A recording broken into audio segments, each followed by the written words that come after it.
Domestic terrorists commit premeditated crimes against me to try to ensure an act of violence occurs, whether that's like some type of felony or murder or whatever. The police have been so corrupt, and they use cutting large pieces of my hair and hairline off, giving me huge bald spots and food deprivation of my drinks. They contaminate it as a form of coercion to try to ensure an act of violence occurs. I presented so much evidence to the Providence Police online on my YouTube channel under Cash Carpenter, Kash Carpenter, where it clearly shows they balded my hair, and then when my hair started to grow back, they sent one of their officers named Officer Diaz on May 5th, and he said they would continue to be corrupt. And then I had to call 911 on May 17th, and they had Officer Perez who came and did the same thing. And then I've been a victim of crimes after that. So I have to keep calling police because I'm a victim of domestic terrorism. Okay, one moment.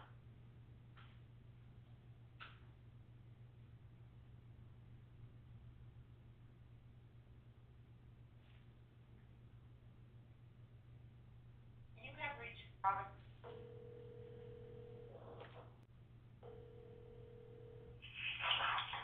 Morning, Providence Police, operator 2, how can I help you? Hi, it's 911. Okay, what do you got? Terrorists and the police aren't doing anything.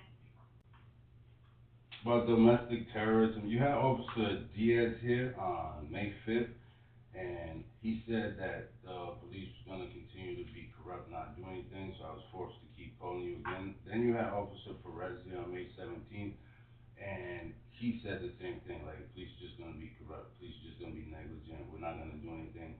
And I still keep falling victims to crimes after. They've seen all the evidence I presented to them. I've been to the Providence Police Station before. The domestic terrorists are using cutting large pieces of my hair and hairline off, and food deprivation of my drinks, and rape, etc., as a form of coercion. They're trying to ensure an act of violence occurs, so they use that form of coercion to keep trying to like persuade me and get me to act in a violent way so I can get arrested, have to like be in like sit in front of a court and be persecuted for no reason. I'm calling police for help because they're supposed to protect and serve. And they sent me to Internal Affairs. Internal Affairs told me to file a complaint against the police. They sent me to a detective, and the detective hasn't done nothing, and I'm still a victim of crimes after. So now I have to call again. They both been corrupt. They're both males, and they both have been of no help. They've seen evidence I present online on my YouTube page under Cash Carpenter, where it shows the balding and then my hair growing back fully, and now it looks so much worse. And they disregarded all that evidence. So he's going to be of no help today. Several different officers have been here, and they've been of no help. So Okay. We'll do our best to